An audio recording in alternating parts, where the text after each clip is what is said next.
So making it real. You know, Cindy did an awesome talk last week. We talked about Eastern.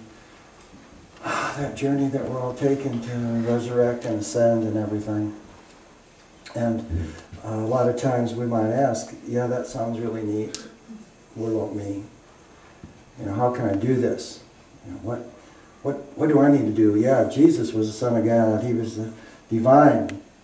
And at the time that he walked, that was pretty true in consciousness, where people didn't really understand who they were. And so they needed that model, that demonstration. But now, 2,000 years later, we've expanded our consciousness to really begin to understand that we are spiritual beings, that we are the sons and daughters of God. And so it's up to us to really make it real. See, making it real for us, the only one that can make it real for us is us. One of our favorite sayings here is, there aren't any magic wands in the universe. And gosh, we all would love to find those magic wands, wouldn't we? But we are the magic wand. We are the magic wand. And once we begin to understand that and just begin to wield it in the love and light I am, then our world begins to change. We begin to experience the experiences we came here for.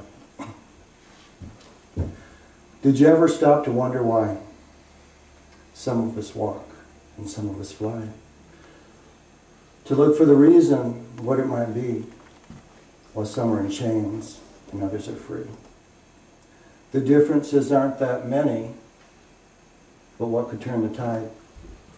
Enabling some to blossom forth while others seek to hide. Blinded by a single tree, they miss the forest there to see.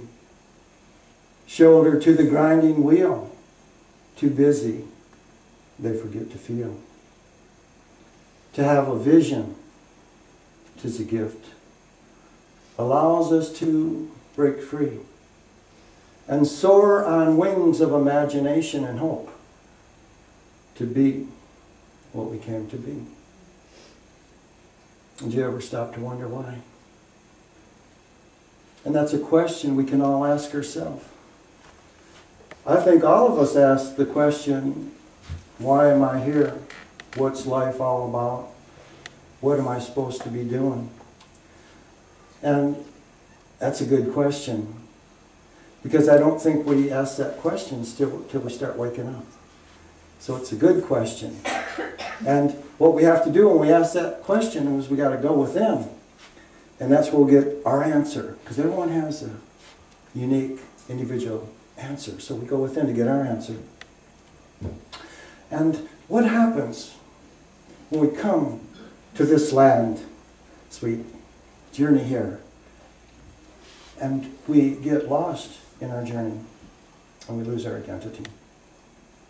And then when someone says, these things I do, you can do these and even greater, we can't even relate to that. It's not in our programming. We think it's not in our programming, because the world tells us it's not in our programming. But the master teachers that come and the Christ energies and beings that come, that's what they tell us, our elder brothers. Follow me. Follow me. I want to go over a story we just came through.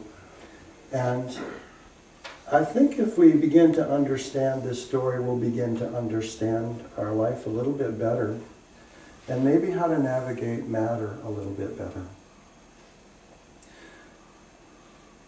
Jesus was continually redefining his relationship with the world, from a little child until he was 33.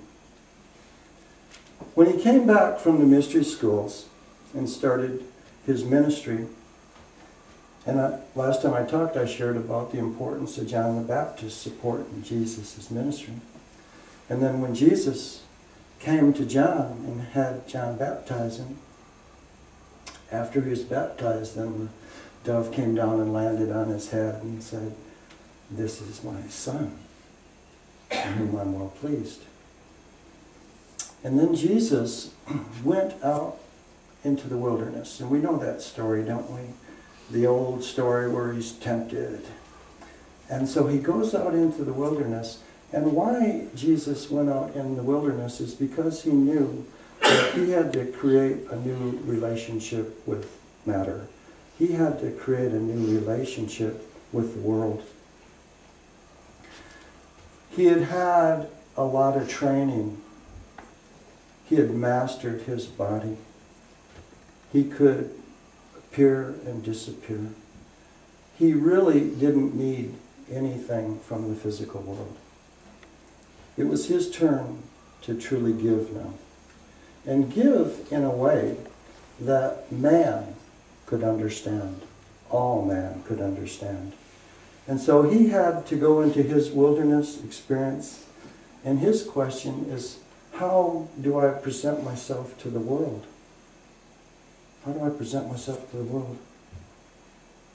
Am I going to have the strength to remain true to my spirit and not fall down into my lower nature?